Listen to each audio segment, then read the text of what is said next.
Hello investors. ये video के अंदर हम जो है एनबीएफसी और लेंडिंग स्पेस के बारे में बात करेंगे। अगर आप देखोगे तो लेंडिंग स्पेस के अंदर हमें जो है हाई रिलेटिव स्ट्रेंथ इंडेक्स देखने मिल रही है कुछ टाइम से।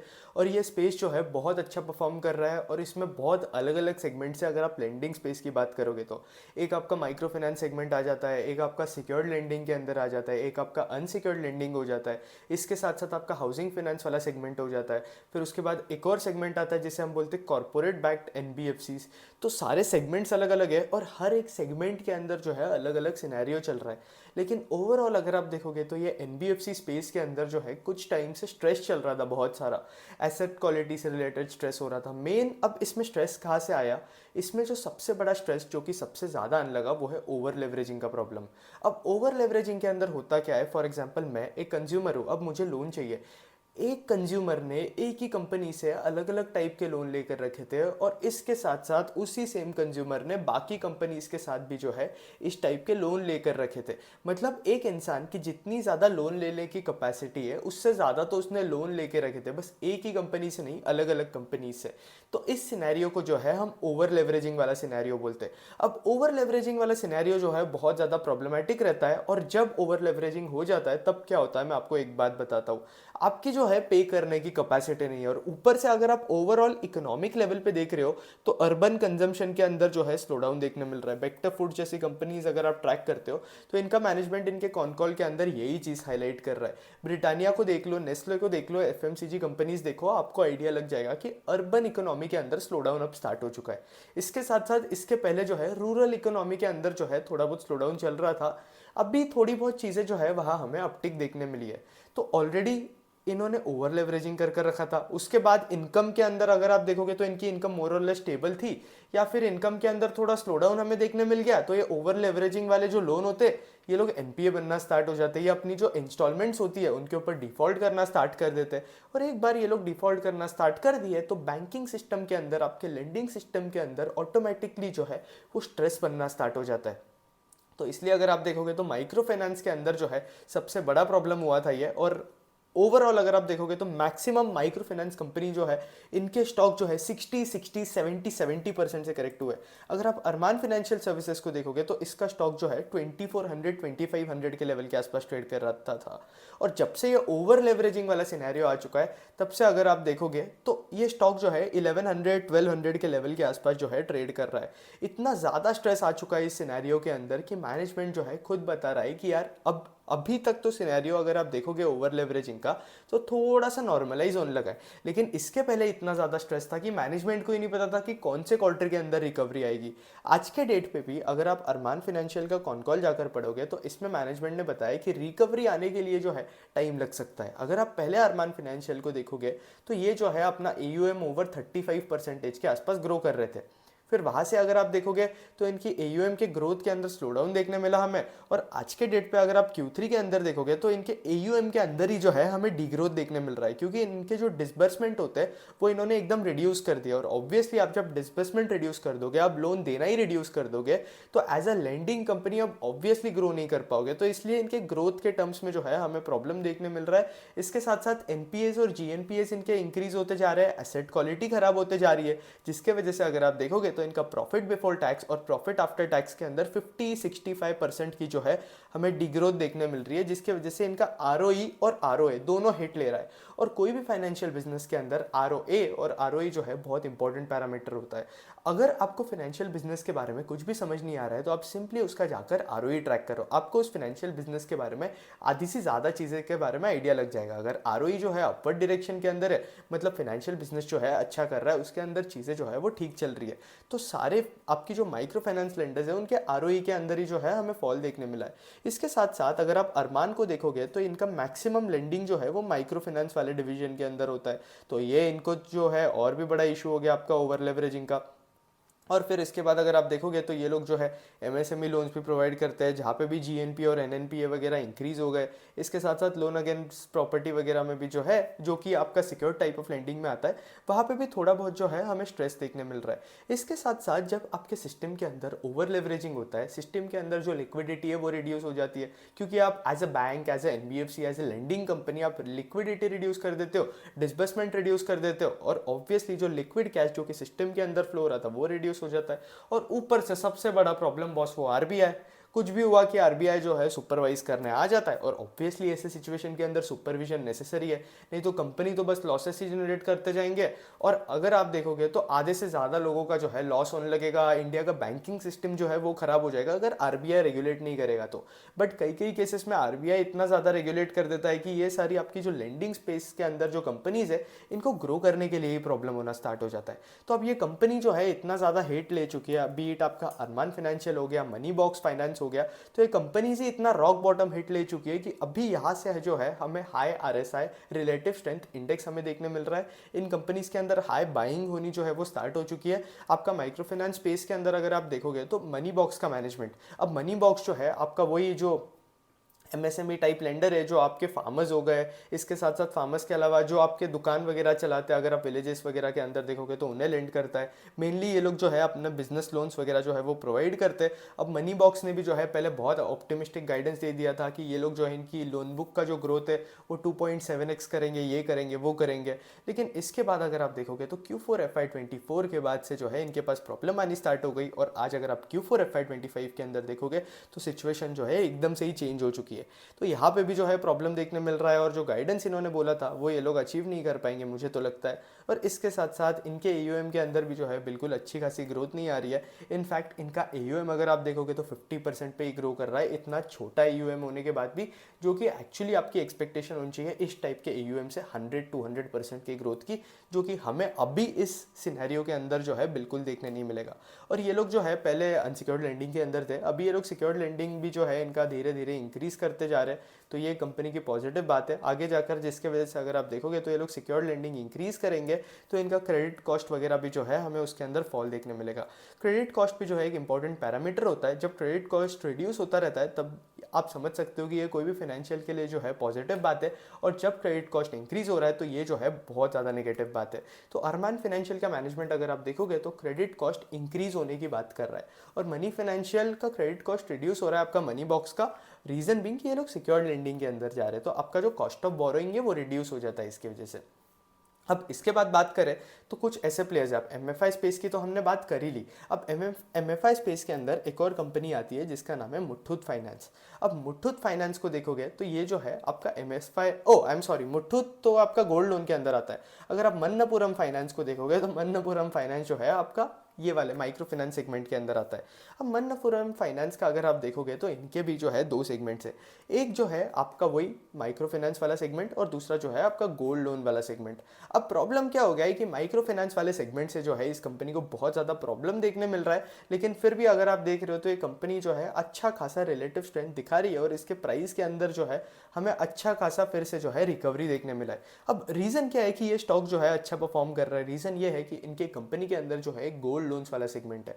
अब रिसेंटली अगर आप देखोगे तो आरबीआई ने जो है गोल्ड लोन्स, जो आपकी गोल्ड लोन्स वाली कंपनी है, उनको लाइसेंस दे दिया है कि ये लोग जो है स्टोर्स वगैरह ओपन कर सकते हैं आपके गोल्ड लोन्स वगैरह प्रोवाइड करने के लिए भी। तो अब गोल्ड लोन क्या होता है कि आप कोई भी बोरोअर होता है उसे अगर लोन चाहिए होता है, वो क्या करेगा कि जो अपना गोल्ड है वो लेंड करेगा इन कंपनीज को, और लेंड करने के बाद वो जो है लोन ले लेगा। तो इसे जो है हम गोल्ड लोन बोलते हैं। और यूजुअली बोरोअर जो है अपने गोल्ड लोन पे बहुत ज़्यादा कम डिफॉल्ट करता है, क्योंकि रीज़न वही है कि यार अगर आप किसी भी इंडियन हाउस होल्ड के अंदर देखोगे तो गोल्ड जो है बहुत प्रायोरिटी वाली चीज़ होती है। और अगर आप गोल्ड को लेंड कर कर कोई चीज़ के लिए पैसे ले रहे हो तो आप 110% आप सबसे पहले वो गोल्ड को फ्री करोगे, आप वो गोल्ड को जो है फिर से लोगे और बैंक को जो है लेंड करोगे। तो गोल्ड के केस में अगर आप देखोगे तो एनपीएस वगैरह थोड़े ज़्यादा हो जाते हैं, लेकिन स्टिल अगर आप देखोगे तो रिकवरी वाली जो वैल्यू होती है वो मिल जाती है कंपनीज को। तो गोल्ड लोन्स के अंदर जो है इतना ज़्यादा प्रॉब्लम नहीं होता है। तो ये मन्नपुरम फाइनेंस को अगर आप देखोगे तो इनका गोल्ड लोन वाला सेगमेंट बहुत मस्त परफॉर्म कर रहा है, लेकिन अगर आप इनका वो वाला सेगमेंट देखोगे माइक्रो फाइनेंस वाला सेगमेंट, तो उसके अंदर प्रॉब्लम देखने मिल रही है, जहाँ डिस्बर्समेंट्स रिड्यूस हो रहे हैं। और अभी भी मैनेजमेंट बता रहा है कि जिसकी वजह से इनका कॉस्ट ऑफ फंड्स है वो इंक्रीज होते जा रहे हैं। कलेक्शन के अंदर प्रॉब्लम देखने मिल रही है, कलेक्शन एफिशिएंसी वगैरह रिड्यूस होते जा रही है, जीएनपीए इंक्रीज हो रहा है। और इसके वजह से अगर आप देखोगे तो कंपनी जो है अच्छा खासा प्रॉब्लम फेस करने मिल रहा है कंपनी को। तो ये जो है हमारे मन्नपुरम फाइनेंस के साथ चल रहा है। अब इसके बाद जो है हम सिक्योर्ड लेंडिंग के अंदर जाए तो सिक्योर्ड लेंडिंग के अंदर जो है दो कंपनीज की मैं बात करूंगा। अब ये दोनों लेंडर्स जो है अगर आप देखोगे तो एक है 5 स्टार और दूसरा है आपका SBFC फाइनेंस। तो दोनों भी जो कंपनी है सिक्योर्ड MSME लेंडर्स है। अब MSME लेंडर्स मतलब क्या कि जो छोटे छोटे बिजनेसेस होते हैं, ब्रेड एंड बटर वाले बिजनेसेस होते हैं लोगों के, जैसे कि दुकान सेटअप करना या फिर किसी को अगर कैटल वाला बिजनेस चालू करना है तो वो बिजनेस वो लोग स्टार्ट कर सकते हैं। अलग अलग टाइप के बिजनेस होता है। यूजुअली जो सेल्फ एम्प्लॉयड पीपल होते हैं उन्हीं को जो है ये लोग लोन देते हैं। और 5 स्टार और आपका SBFC फाइनेंस जो भी लोन देते हैं ये लोग जो है 100% सिक्योर्ड लोन्स देते हैं। अब इन लोन्स के अंदर ये लोग जो है इनकी प्रॉपर्टी ले लेते हैं, कई कई केसेस में गोल्ड वगैरह भी ले लेते हैं। SBFC फाइनेंस को अगर आप देखोगे तो SBFC फाइनेंस जो है गोल्ड वाले सेगमेंट के अंदर भी काम करता है। तो आई थिंक उनका 82-83% के आसपास जो है वो आपका नॉर्मल वाला है और दूसरा MSME लोन्स के इसमें है, और जो दूसरा बचा हुआ जो परसेंटेज बचता है वो जो है आपका गोल्ड वाले सेगमेंट के अंदर है। तो वहाँ पे SBFC फाइनेंस भी जो है अच्छा खासा परफॉर्म कर रही थी कंपनी पहले, लेकिन अभी वहाँ पे भी जो है अगर आप देख रहे हो तो एसेट क्वालिटी के अंदर स्ट्रेस देखने मिला है। GNPA NNPA जो है वो इंक्रीज होना स्टार्ट हो चुका है, तो SBFC को भी जो है ये प्रॉब्लम देखने मिल रहा है। फिर इसके बाद अगर हम 5 स्टार की बात करें तो 5 स्टार में भी बॉस वही सेम सीन हो रहा है, लेकिन स्टिल ये लोग सिक्योर्ड काइंड ऑफ लेंडर है। तो जितना स्ट्रेस जो है हमें अनसिक्योर्ड लेंडर के अंदर मिला है, क्योंकि कभी भी अगर कोई भी स्ट्रेस आता है मार्केट के अंदर तो सबसे पहले कोई भी इंसान जो है, कोई भी बोरोवर जो है अनसिक्योर्ड लेंडर को जो है वो डिफॉल्ट करता है और फिर उसके बाद सिक्योर्ड लेंडर को डिफॉल्ट करेगा। क्योंकि ऑब्वियसली आप सिक्योर्ड लेंडर के पास जो है आपकी प्रॉपर्टी सिक्योरिटी के अंदर देते हो, एज ए कोलैटरल देते हो, गोल्ड देते हो, आपकी कोई और इंपॉर्टेंट चीज़ हो गई वो आप एज ए कोलैटरल देते हो, तो ऑब्वियसली कोई भी बोरोवर जो है सिक्योर्ड लोन जो होगा आपको उसको लास्ट ही डिफॉल्ट करेगा। तो 5 स्टार के अंदर भी अगर आप देखोगे तो इन्होंने इनका जो लोन बुक का गाइडेंस है जो कि 30% के आसपास था पहले, इन्होंने इसको रिड्यूस किया और 25% के आसपास लेकर आ गए। फिर इसके साथ साथ इनकी डिसबर्समेंट भी जो है वो रिड्यूस होते जा रही है, ग्रोथ रिड्यूस हो गया है कंपनी के अंदर। अब कंपनी भी बता रही है कि अगले 1 से 2 क्वार्टर का तो सिचुएशन जो है हमें ट्रैक करना पड़ेगा। इसके साथ साथ अगर आप देखोगे तो GNPA है, NNPA है, एसेट क्वालिटी खराब होते जा रही है, जिसके वजह से आपके बकेट्स के अंदर 30+ DPD हो गए, 60+ DPD हो गए, 90+ DPD हो गए, तीनों के अंदर जो है स्ट्रेस देखने मिल रहा है। अब 5 स्टार का मैनेजमेंट वही बता रहा है कि हमारा फोकस ये है कि जो इंसान जो है जो जिस बकेट के अंदर है हमें उसे उसी बकेट के अंदर रखना है और उस बकेट से जो है वो ज़्यादा जाने नहीं देना है। अगर आपको ये सारे टर्म्स बहुत कंफ्यूज हो रहे हैं, आपको समझ में नहीं आ रहा है कि किस तरीके से मैं एनालिसिस कर रहा हूँ, और आपको अगर इक्विटी रिसर्च एनालिसिस सीखना है तो आप सिंपली जो है नीचे डिस्क्रिप्शन में लिंक दिया हुआ है, मेरा इक्विटी रिसर्च मेंटरशिप प्रोग्राम जो है वो लाइव हो चुका है। अब इसमें जो है आप मुझसे 1-on-1 कनेक्ट कर सकते हो, आप मुझसे इक्विटी रिसर्च सीख सकते हो, आप खुद आकर मुझसे क्वेश्चन पूछ सकते हो, आप कोई भी दो स्टॉक्स के अंदर कंफ्यूज हो तो आप मुझसे मेरा ओपिनियन पूछ सकते हो उन स्टॉक से रिलेटेड, और इसके साथ साथ आपका कोई भी क्वेरी आप मुझसे बात कर सकते हो। इसके साथ आपको एडेड बेनिफिट्स मिलेंगे, आपको लाइव वर्कशॉप्स मिलेंगे, हर एक वीक हम एक सेक्टर को डिकोड करेंगे। और अगर आप ओवरऑल मंथ में देखोगे तो ये जो मेंटरशिप प्रोग्राम है वो आपका ओवरऑल पूरा मंथ लाई करेगा, चलता रहेगा, और इसके अंदर अगर आप देखोगे तो 4 से 5 वर्कशॉप्स तो बैर मिनिमम जो है वो हो गई। इसके साथ साथ मैं डेली आपको अपडेट करता रहूँगा कि बॉस मैं कौन से स्टॉक स्टडी कर रहा हूँ, मैं कौन से सेक्टर स्टडी कर रहा हूँ, मुझे स्ट्रेंथ कहाँ दिख रही है और मुझे ज़्यादा पोटेंशियल जो है वो कहाँ दिख रहा है। तो अगर आप इंटरेस्टेड हो मुझसे सीखने के लिए 1-on-1 बैठ कर बात करेंगे तो इसके लिए नीचे दिया गया फॉर्म है, डिस्क्रिप्शन में लिंक दी हुई है, वो फिल कर देना और मेंटरशिप प्रोग्राम के लिए एनरोल हो जाना। विदिन 24 आवर्स में आपको खुद आकर कनेक्ट करूंगा और आपको ग्रुप के अंदर ऐड कर दूंगा, और फिर वर्कशॉप्स वगैरह होते रहेंगे, आप उस तरीके से लाइव वर्कशॉप जो है अटेंड कर सकते हो मेरे साथ बैठकर। ऑलरेडी हमारे पास थोड़े बहुत मेंबर्स हो चुके हैं, अब मैं जो है 50 मेंबर्स के ऊपर लूंगा नहीं, बट स्टिल आप जो है एनरोल कर सकते हो, मुझे कनेक्ट कर सकते हो। नीचे फॉर्म दिया हुआ है, वो डिस्क्रिप्शन से लिंक फिल कर देना। अब इसके बाद चलो बिजनेसेस पे आ जाते हैं। तो हम कहते हैं, हाँ 5 स्टार के बारे में बात कर रहे थे हम।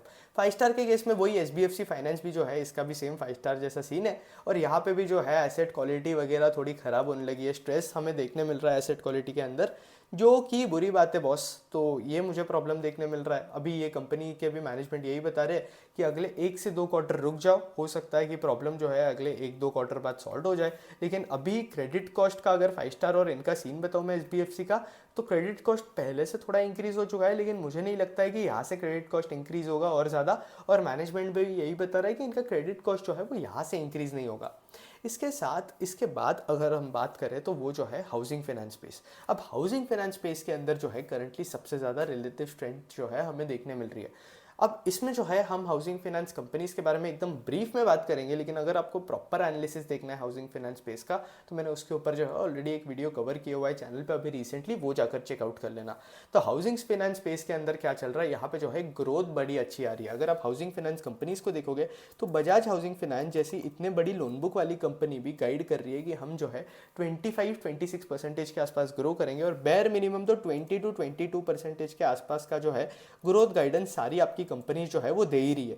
फिर इसके साथ साथ हाउसिंग फाइनेंस के अंदर आपकी दूसरी भी कंपनीज है, जैसे कि इंडिया शेल्टर फाइनेंस हो गया, आवास फाइनेंस हो गया, आधार हाउसिंग फाइनेंस हो गया। अगर आप बजाज हाउसिंग फाइनेंस की बात करोगे तो ये लोग जो है आपके प्राइम लेंडर्स जो होते हैं उन्हें हाउसिंग लोन देते हैं, मतलब इनका जो हाउसिंग लोन का अमाउंट होता है वो कंपैरेटिवली ज़्यादा होता है। लेकिन अगर आप हाउसिंग फाइनेंस स्पेस के अंदर देखोगे तो अफोर्डेबल हाउसिंग फाइनेंस स्पेस के अंदर जो है आपकी यील्ड जो है वो कंपैरेटिवली ज़्यादा होती है एज कम्पेयर टू आपके प्राइम बोरोवर्स के अंदर अगर आप देख रहे हो तो बजाज हाउसिंग फाइनेंस जो है उस स्पेस के अंदर भी जो है एंटर करने का प्लान कर रहा है। फिर इसके साथ साथ इंडिया शेल्टर हाउसिंग फाइनेंस भी जो है बहुत अच्छा परफॉर्म कर रहा है। ये लोग जो है अपनी लोन बुक कुछ 35% के आसपास ग्रो कर रहे हैं। इसके साथ साथ इंडिया शेल्टर, आपका आधार और आपका आवास, ये तीनों भी जो कंपनीज है ये आपके अफोर्डेबल हाउसिंग फाइनेंस सेगमेंट के अंदर है। तो इनके जो लोन जो ये अमाउंट देते हैं, लोन का अमाउंट भी बहुत ज़्यादा कम होता है, और ये मैक्सिमम लोग लोन जो है किन टाइप के लोगों को देते हैं, ये लोग जो है सैलरीड एम्प्लॉयज़ होते हैं या फिर सेल्फ एम्प्लॉयड एम्प्लॉयज़ होते हैं, तो उन्हें जो है ये लोग लोन्स देते हैं। ग्रोथ इन कंपनीज के अंदर अच्छी हमें देखने मिल रही है।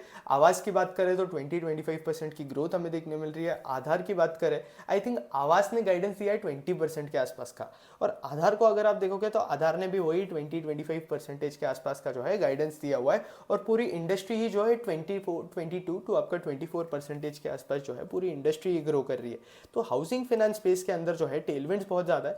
और इसके साथ साथ अगर आप देखोगे तो इंडिया शेल्टर के अंदर भी अगर आप देख रहे हो तो इनका क्रेडिट कॉस्ट जो है उसके अंदर ऐसे तो स्टेबल है क्रेडिट कॉस्ट, लेकिन जीएनपी और एनएनपीए के अंदर थोड़ा हमें इंक्रीज देखने मिला है, थोड़ा स्ट्रेस हमें देखने मिला है। हालांकि हाउसिंग फाइनेंस कंपनीज के अंदर इतना ज़्यादा स्ट्रेस नहीं देखने मिल रहा है, क्योंकि हाउसिंग लोन्स अगर आप देखोगे तो एकदम सिक्योर्ड काइंड ऑफ लोन्स होते हैं, और अनसिक्योर्ड के अंदर जितना स्ट्रेस देखने मिल रहा है यहाँ इंडिया शेल्टर और ये सब कंपनीज के अंदर जो है इतना अभी तक तो हमें देखने नहीं मिला है, और मुझे नहीं लगता देखने मिलेगा। कंपनीज भी ऑप्टिमिस्टिक है, और Q3 अगर आप देखोगे तो किसी भी फाइनेंशियल के लिए जो है एकदम बकवास क्वार्टर होता है, और अगर आप Q4 देखोगे तो Q4 के अंदर जो है चीज़ें इंप्रूव होनी स्टार्ट हो जाती है। तो मैनेजमेंट भी यही बता रहा है इंडिया शेल्टर का कि Q4 के अंदर चीज़ें जो है ऑटोमेटिकली कंपनी के लिए इंप्रूव होनी स्टार्ट हो जाएगी।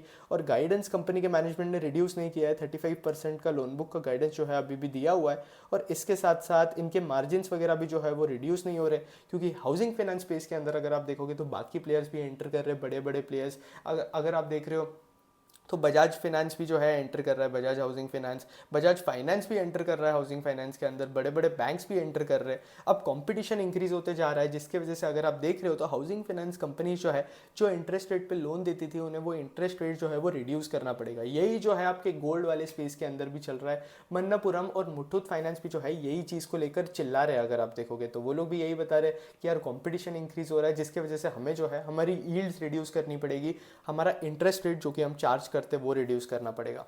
तो यही सब चीज़ चल रहा है एनबीएफसी स्पेस के अंदर। जो है पोटेंशियल बहुत ज़्यादा है। हम NBFC housing finance financial space को जो है हमारे एक वर्कशॉप के अंदर भी डिस्कस करेंगे, मेंटरशिप प्रोग्राम के अंदर। प्लान है मेरा कि इसी मंथ के अंदर उसे जो है वो डिस्कस किया जाए। तो बात करेंगे इसके बारे में, और जो है हम वर्कशॉप के अंदर डिस्कस करेंगे। और अगर आपको इन कंपनीज़ के बारे में और जानना है तो नीचे मेंटरशिप प्रोग्राम का जो है लिंक दिया हुआ है, जल्दी से डिस्क्रिप्शन से ज्वाइन कर लो और हम कनेक्ट करेंगे 1-to-1। इस स्पेस के बारे में इतना ही था। अगर आप देख रहे हो तो आरएसआई सेक्टर के अंदर ज़्यादा हाई है, और अगर आप देख रहे हो तो आपको इस स्पेस के अंदर क्या फैक्टर्स होते हैं जो कि आपको इस स्पेस में ट्रैक करनी चाहिए, तो वो है आप अभी क्या कर सकते हो, इन कंपनी का आरओई ट्रैक करो, क्या इन कंपनीज का आरओई इंप्रूव हो रहा है, क्या इन कंपनी की क्रेडिट क्वालिटी इंप्रूव हो रही है क्या। हाउसिंग फाइनेंस स्पेस के अंदर तो इतना प्रॉब्लम नहीं देखने मिल रहा है, बीट आपका आवास हो गया, एप्टस हो गया, तो वहाँ पे इतना इशू नहीं देखने मिल रहा है। और अगर आप देख रहे हो तो प्राइजेस भी जो है यहाँ पे इंक्रीज होना स्टार्ट हो चुकी है। स्ट्रेंथ हमें प्राइजेस के अंदर जो है वो देखने मिल रही है, वॉल्यूम्स इंक्रीज हो रहे हैं स्पेस के अंदर। बट वही है यार कि आवास हाउसिंग फाइनेंस जो है, अगर मैं आवास पे ही ओपिनियन दूँ तो 20% के आसपास ग्रोथ दिखा रहा है एयूएम का।